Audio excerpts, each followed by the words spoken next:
3 propositions. Neville Goddard, 1954.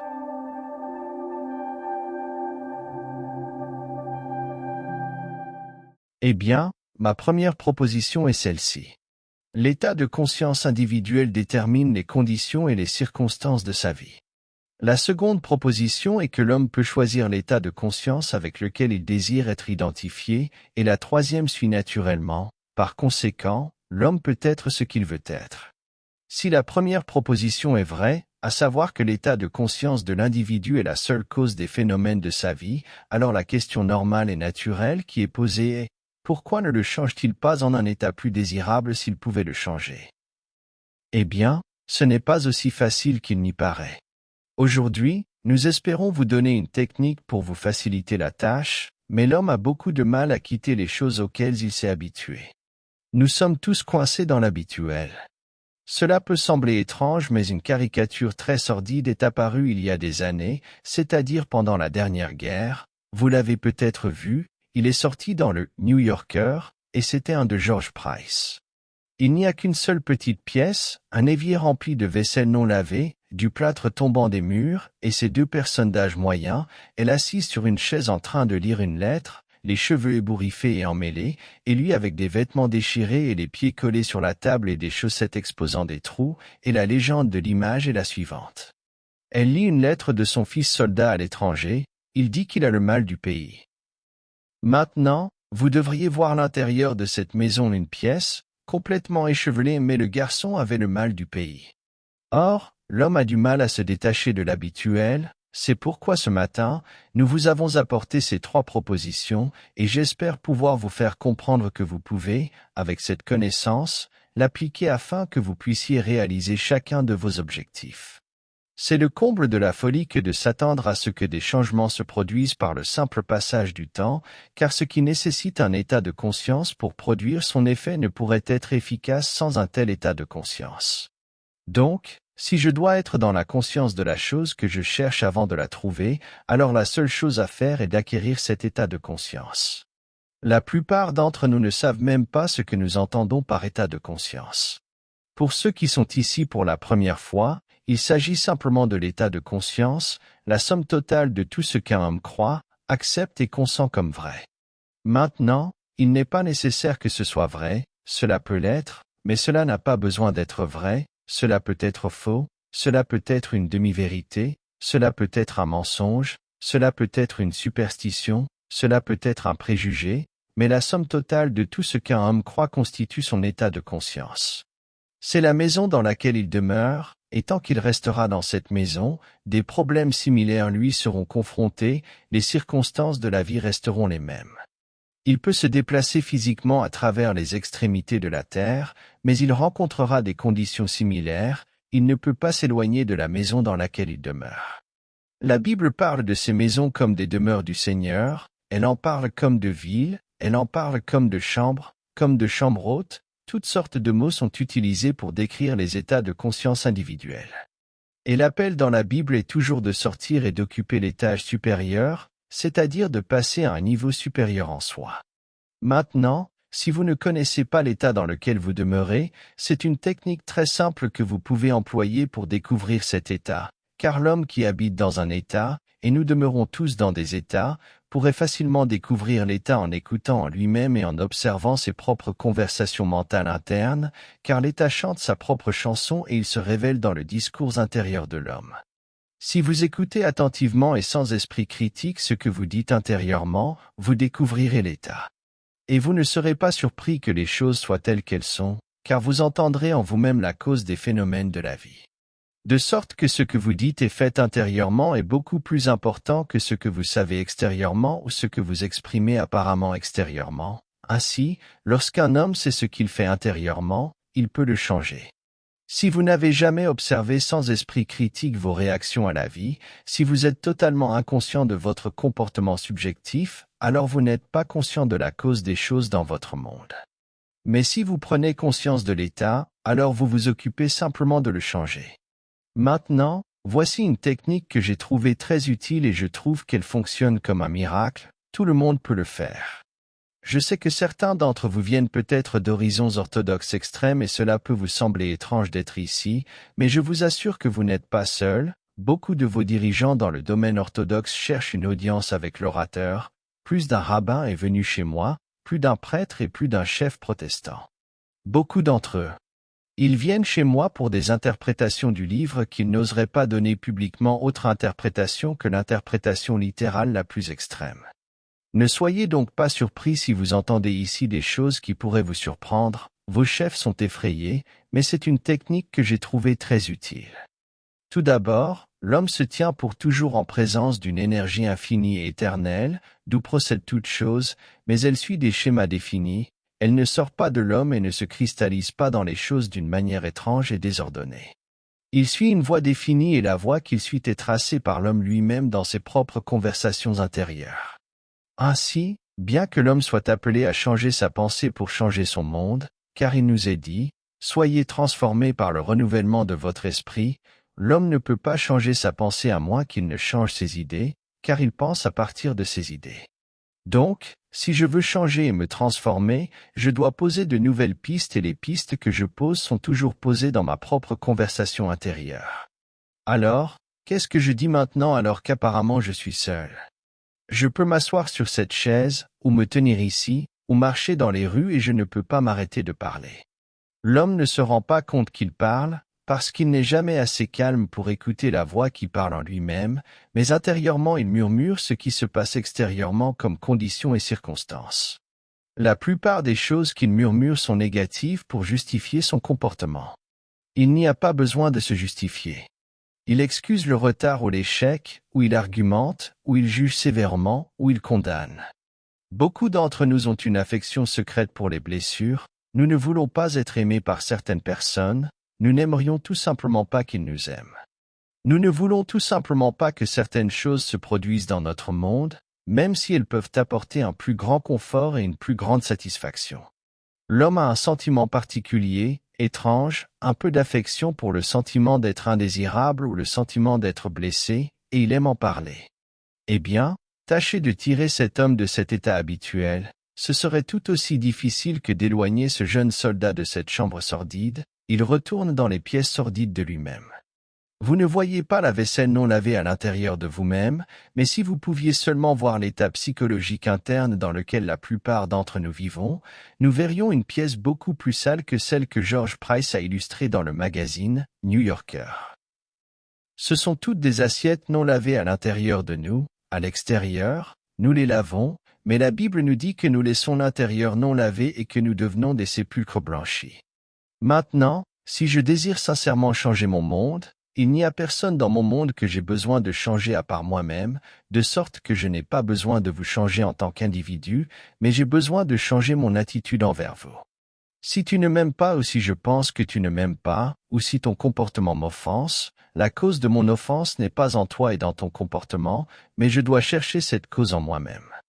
Maintenant, si je suis sérieux et honnête au sujet de ma recherche, je la trouverai et je trouverai qu'intérieurement, quand je pense à vous, ce n'est jamais une conversation agréable que je mène avec vous.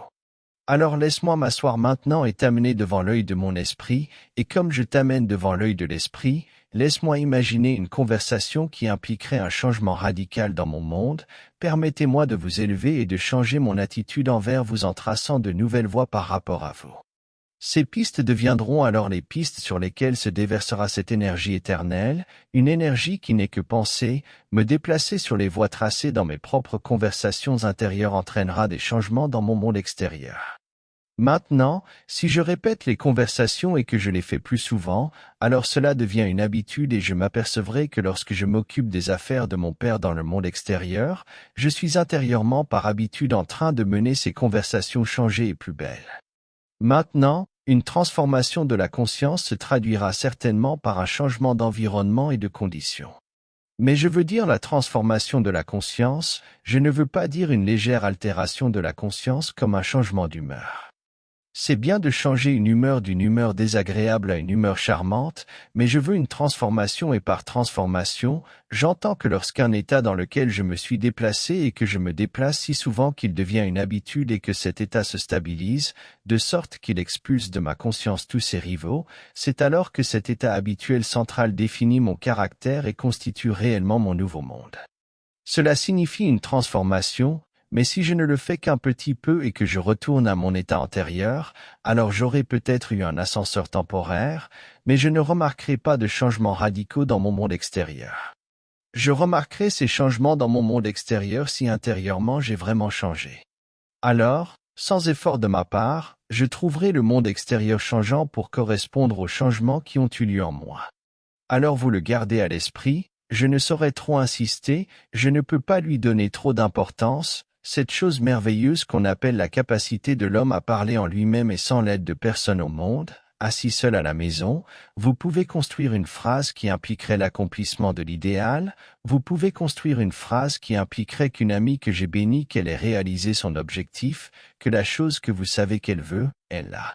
Alors, que vous dirait-elle si elle s'en était rendue compte? Eh bien, vous écoutez attentivement comme si vous entendiez et vous entendrez vraiment si vous êtes encore assez vous entendrez comme venant de l'extérieur ce que vous chuchotez réellement de l'intérieur de vous-même. L'homme est ce temple merveilleux dans lequel tout le travail a lieu et le monde extérieur n'est qu'une projection du travail accompli en lui-même. Celui-ci, appelé l'homme présent, est malheureusement endormi. Il nous est si bien dit dans la Bible qu'Adam dormait, dans le 2e chapitre de la Genèse. Il a été plongé dans un profond sommeil dont il n'a pas été réveillé.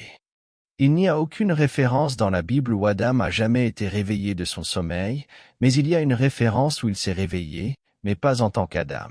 Il s'est réveillé sous la forme d'un second homme appelé Jésus-Christ. Ainsi, en Christ, il s'éveille. En Adam, tout dort, mais l'homme qui est totalement inconscient de l'activité mentale qui se passe en lui est celui qui dort comme Adam. Il ne le sait pas. Il marche les yeux grands ouverts, il peut être une personne très importante dans le monde, il peut être riche, il peut être célèbre, il peut avoir toutes les choses que vous admirez, mais s'il est totalement inconscient de cette activité mentale qui est la cause des phénomènes de sa vie, cet homme dort profondément et il est personnifié comme Adam.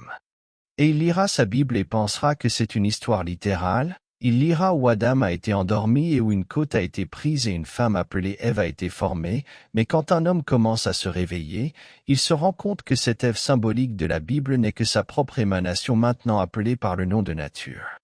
Et la nature est son esclave, et doit façonner la vie autour de lui comme il la façonne en lui-même. Mais s'il dort, il le façonne dans la confusion, mais il le façonne quand même, car il utilise la technique même que son père a utilisée pour construire un monde. Il utilise la parole, il utilise le langage intérieur, et c'est ainsi que tout ce vaste monde a été créé, il utilise donc la même technique, il a la parole et il a l'esprit, mais dans l'état de sommeil, il provoque des conditions étranges, et il ne sait pas qu'il est la cause des choses étranges qui l'entourent. Lorsqu'il commence à s'éveiller, alors il ne s'éveille plus qu'en tant qu'être unique, il s'éveille en tant que Jésus-Christ et l'être appelé Jésus-Christ personnifié dans nos évangiles n'est que l'imagination éveillée et aimante. L'amour imaginatif, où seul l'amour le guide, est incapable d'entendre autre chose que le beau. Quand cet être commence à s'éveiller, il ne voit pas les choses en pure objectivité, il voit tout ce qui est subjectivement lié à lui-même. Il est incapable de rencontrer un étranger, il peut en rencontrer un pour la première fois, mais il sait que ce n'est pas vraiment un étranger, que l'homme n'avait pas le pouvoir de venir dans son monde à moins qu'il ne l'ait attiré de l'intérieur de lui-même. Nul ne vient à moi si je ne l'appelle. Aucun homme ne m'enlève la vie, je la donne moi-même. Ce n'est pas vous qui m'avez choisi, c'est moi qui vous ai choisi. Bien que tu sois apparemment venu maintenant pour le premier moment de ma vie, tu ne m'as toujours pas choisi, je t'ai choisi. Je vois alors chaque être subjectivement lié à moi-même. Donc, dans cet état, vous devenez incapable de blesser, vous avez surmonté toute la violence que vous avez exprimée auparavant dans le monde lorsque vous dormiez. Il n'y a pas de condamnation pour l'homme endormi, il rêve de confusion parce qu'il ne sait pas qui il est, mais il commence à s'éveiller par les techniques qui vous ont été données ce matin. Si vous prenez cette technique et que vous l'essayez consciemment, car ici je ne fais pas appel à l'esprit passif qui s'abandonne passivement aux apparences, j'en appelle au Christ en vous qui est l'utilisation consciente active de votre belle imagination. Donc, quand vous vous asseyez et que vous déterminez à l'avance ce que vous voulez entendre et que vous écoutez jusqu'à ce que vous l'entendiez, et que vous refusiez d'entendre autre chose que cela, alors vous utilisez le seul pouvoir au monde qui réveille un homme et vous utilisez votre belle imagination, qui est Christ en vous, l'espérance de la gloire. Voici une dame qui vient de s'exprimer, elle a entendu l'histoire de la révision, son mari l'appelle et c'est un gros problème, ça fait fortune. Il avait envoyé 600 pieds de film à Acme et ils ont renvoyé le film, seuls les 300 premiers étaient bons. Les 3 autres étaient des ratés, comme ils disent, il n'y avait rien dessus, un vide complet. Pourtant, ils étaient dans une course contre la montre, que 600 pieds de pellicule devaient être dans un avion en direction de Chicago dans le présent immédiat, à moins de 12 heures de route, qu'ils devaient être là, c'était le contrat, et 300 pieds de pellicule prise, aucun son apparaissait, avec le tout blanc. Elle s'assit quand son mari l'appela désespérément, elle s'assit sur le lit juste à l'endroit où elle avait reçu l'appel, mit le récepteur en place et s'assit dans le silence jusqu'à ce qu'elle entendit en elle-même ce téléphone sonner et à travers ce fil la même voix, mais maintenant non pas une voix anxieuse, mais une voix tendre et aimante. C'était son mari, expliquant que tout avait été résolu, qu'il avait retrouvé ce qu'il avait apparemment perdu pour toujours. Elle resta assise dans le silence pendant 1 heure et 10 minutes, et là elle écouta jusqu'à ce que tout son corps se sentit immobile en entendant que ce qu'elle voulait entendre. Et 1 heure et 10 minutes plus tard, alors que le silence était toujours, le téléphone sonna, c'est son mari qui l'appelle pour lui dire qu'Acme vient de l'appeler pour s'expliquer et s'excuser, c'était leur erreur, ils avaient trouvé les 300 pieds de film manquants. Et il n'y avait pas un raté, ce n'était pas un blanc, tout était parfait. Maintenant, la personne moyenne, ne connaissant pas cette loi de révision ou même ceux qui la connaissent, aurait accepté comme définitive l'évidence du bon sens et de la réception de nouvelles qui semblaient si factuelles qu'il serait entré dans un ragoût, aurait braillé Acme et tiré toutes sortes de fils pour les corriger. Mais elle l'a entendu et elle a agi en conséquence, et c'est ce que je veux dire quand je vous dis qu'un peu de connaissance, si vous l'accomplissez dans l'action, sera beaucoup plus profitable que beaucoup de connaissances que vous négligez d'accomplir dans l'action. Maintenant, beaucoup d'entre vous sont présents, et ce n'est pas un jugement, vous avez la même connaissance que cette dame, elle est venue ici récemment, mais elle a entendu dire qu'elle a assisté à toutes les réunions. Les belles, et elle est venue ici, sans doute est-elle ici ce matin, mais au moins elle est venue les 2 premiers dimanches et elle n'en a pas manqué un seul à les belles, et ayant entendu l'art de la révision, elle a agi en conséquence. D'autres ont entendu l'art de la révision, l'avez-vous mis en pratique? Avez-vous permis la nuit dernière au soleil de descendre sur votre colère? Avez-vous dormi la nuit dernière avec un problème, une contrariété non résolue? Ou est-ce que vous vous êtes vraiment couché hier soir après avoir résolu toutes les contrariétés et tous les ennuis de la journée? Tous les petits problèmes, chacun doit être résolu, vous réécrivez la pièce. Si vous n'avez pas réécrit les événements d'hier et que vous ne les avez pas rendus conformes à l'idéal que vous auriez aimé expérimenter, alors vous avez entendu, mais vous n'êtes pas un faiseur. Et c'est ainsi qu'il vous est dit dans la Bible. Vouliez-vous être des pratiquants de la parole et non pas seulement des auditeurs? Car si vous êtes un auditeur et non un pratiquant, alors vous êtes comme un homme qui voit son visage dans la glace, qui se retourne et oublie aussitôt quelle sorte d'homme il est. Mais si tu es un homme d'action et non un auditeur oublieux, alors tu seras béni par l'acte, car tu examineras la loi de la liberté et tu te libéreras toi-même, et en te libérant, tu seras béni par l'acte. Pour ceux d'entre vous qui étudient la Bible et qui veulent la vérifier, lisez le livre de Jacques. Vous trouverez cette histoire dans le 1er chapitre de l'épître de Jacques, où il regarde et se libère lui-même. Eh bien, elle s'est libérée en écoutant jusqu'à ce qu'elle entende exactement ce qu'elle voulait entendre, et elle l'a entendu 1 heure et 10 minutes plus tard. Or, la plupart des gens, je le dis, n'auraient pas agi en conséquence. Par habitude, ils seraient entrés dans un ragoût, ils se seraient énervés et se seraient inquiétés, et ce jour-là, s'il avait rapporté à la maison les mauvaises nouvelles qu'il aurait sans aucun doute, ils se seraient tous les 2 endormis en laissant le soleil descendre sur leur colère. Mais maintenant vous savez qu'il n'y a rien à changer à l'extérieur, que la première proposition est vraie, que l'état de conscience de l'homme, c'est-à-dire tout ce qu'il accepte, tout ce qu'il croit, tout ce à quoi il consent, cela et cela seul est la cause des phénomènes de sa vie. L'homme peut changer son état de conscience et donc l'homme peut déterminer les conditions de sa vie. Mais le passage du temps ne fera rien en lui-même, le temps n'est qu'une facilité pour les changements dans l'expérience, mais il ne peut pas produire le changement. C'est simplement ce qui permet aux changements d'avoir lieu, mais il ne peut pas les produire. L'espace nous donne la facilité d'expérimenter et le temps de changer d'expérience, mais d'eux-mêmes ils ne font rien. Nous devons opérer le pouvoir, et donc l'individu, s'il ne devient pas l'opérateur, il attendra en vain. Donc, personne ici ce matin, en fait personne qui vient ici au cours de l'année ne devrait jamais se permettre de blâmer un autre, jamais se permettre de justifier l'échec, car il ne fait que trahir son propre manque d'utilisation de cette loi. Toute personne que vous écoutez qui se plaint d'un tiers, elle n'a aucune idée de la façon dont elle se trahit, elle vous parle de sa propre vaisselle non lavée en elle-même, mais elle ne le sait pas. Il pense que c'est dans celui qu'il juge maintenant, mais pendant qu'il vous parle, écoutez attentivement et voyez ce qui doit être lavé en lui et vous l'aider. Dans votre propre esprit, réécrivez ce script que vous avez entendu et quand vous le quittez, imaginez simplement que vous avez entendu une conversation plus belle que celle que vous avez entendue. Réécrivez-le simplement pour lui et, d'une manière étrange, élevez-le en vous, car c'est votre tâche, c'est ma tâche.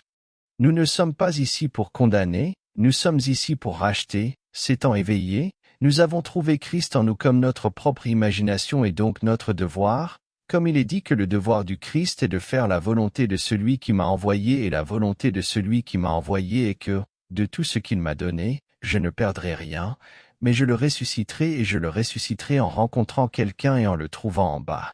Je ressuscite à l'intérieur de moi. Même. J'entends simplement ce que je veux entendre de lui. Maintenant, vous entendez ma voix ce matin, vous pouvez prendre le ton, écoutez attentivement et vous entendrez ce ton en vous. Lorsque vous entendez le ton en vous, alors mettez sur ce ton le mot que vous voulez entendre et après l'avoir mis dessus, écoutez et ne bougez pas jusqu'à ce que vous entendiez ce ton transmettre ces mots.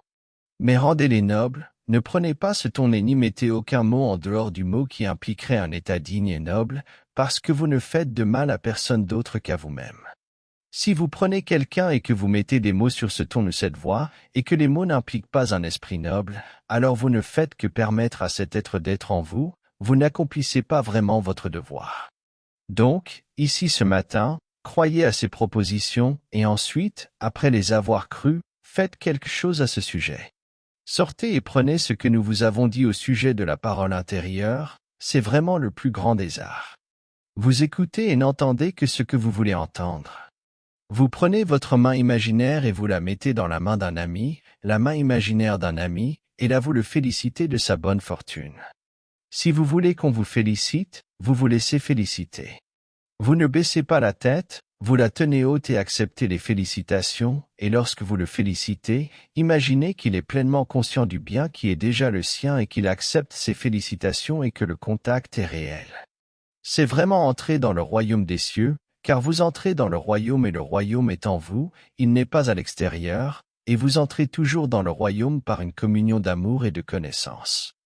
Vous pouvez entrer dans le royaume à tout moment, prendre le tramway, prendre le bus, et avec toutes les discussions et les commérages, vous pouvez entrer dans le royaume et bénir un ami en imaginant simplement que l'ami est avec vous et que vous mettez votre main dans la sienne et que vous le félicitez pour les bonnes nouvelles que vous avez entendues à son sujet. Et écoutez comme s'il répondait de la même manière, et à ce moment-là, vous l'avez réellement béni. Il se peut qu'il soit à des milliers de kilomètres, mais à partir de ce moment-là, les choses commencent à s'agiter dans son monde, car vous avez provoqué un changement dans la structure de son esprit, et chaque modification de la structure de l'esprit d'un homme doit entraîner des changements extérieurs correspondants. Ainsi, vous apportez ces beaux changements en vous. Regardez le témoignage, celui que vous avez entendu ce matin, voici une pile de lettres et c'est vraiment une pile serrée, serrée. C'est l'une des plus grosses piles que vous ayez reçues ici et le courrier de cette semaine, je ne peux pas commencer à vous dire à quel point c'est excitant de recevoir, l'un après l'autre, ne demandant plus d'aide, mais louant et remerciant pour le principe qui a apporté l'aide dans leur monde. Je ne peux pas vous dire combien d'entre eux ont reçu au cours des 2 dernières semaines une augmentation de revenus, une augmentation de position, un meilleur état de santé. Les choses se sont produites parce qu'ils ont fait quelque chose à ce sujet. Ils ne se contentaient pas de réchauffer un siège ici le dimanche matin et d'attendre que les choses se passent par association, ils produisaient la chose en la produisant d'abord à l'intérieur d'eux-mêmes. Donc, ici, cela s'adresse aux hommes qui sont assez grands pour se tenir debout sur leurs propres pieds, les hommes qui veulent de la viande spirituelle et qui ont dépassé le lait donné à l'homme endormi.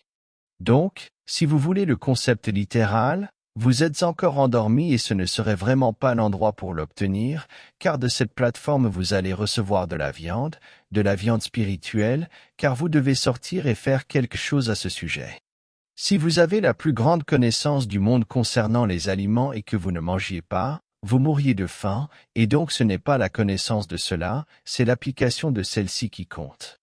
Maintenant, la semaine prochaine, nous commencerons demain, et c'est une semaine intéressante pour ceux qui aiment leur Bible, ceux qui aimeraient y mettre leur dent mentale ce soir et venir demain soir avec une certaine connaissance intuitive de cela, c'est le chapitre 49 de la Genèse, vous en trouverez beaucoup que je citerai demain, mais dans le 49e de la Genèse, voici ce qu'il est dit.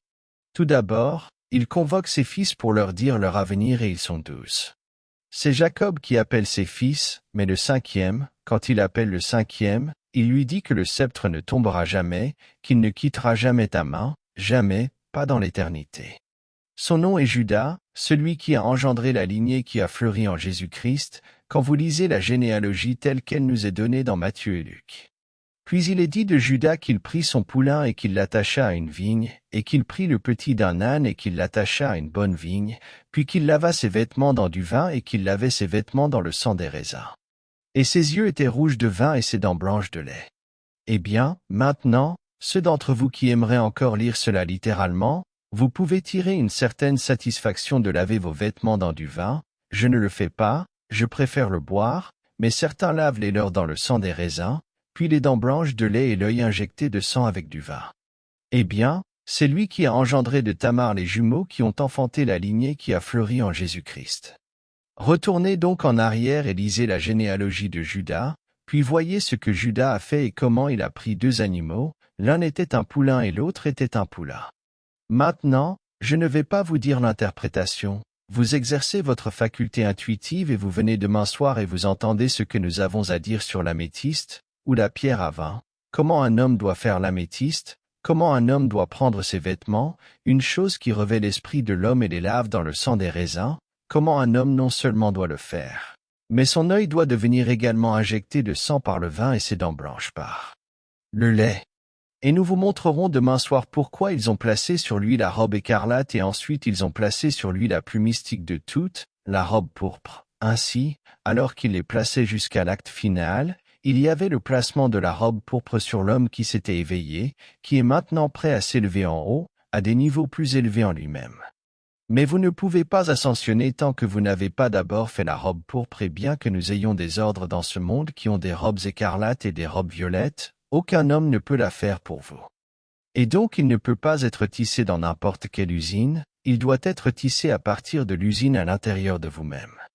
Donc, demain soir, pour ceux qui sont d'un intérêt vital à approfondir les mystères, notre sujet est la 12e, une améthyste.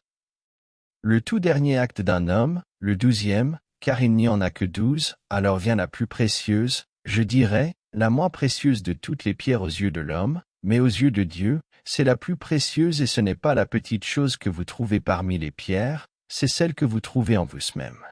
C'est donc le sujet de demain.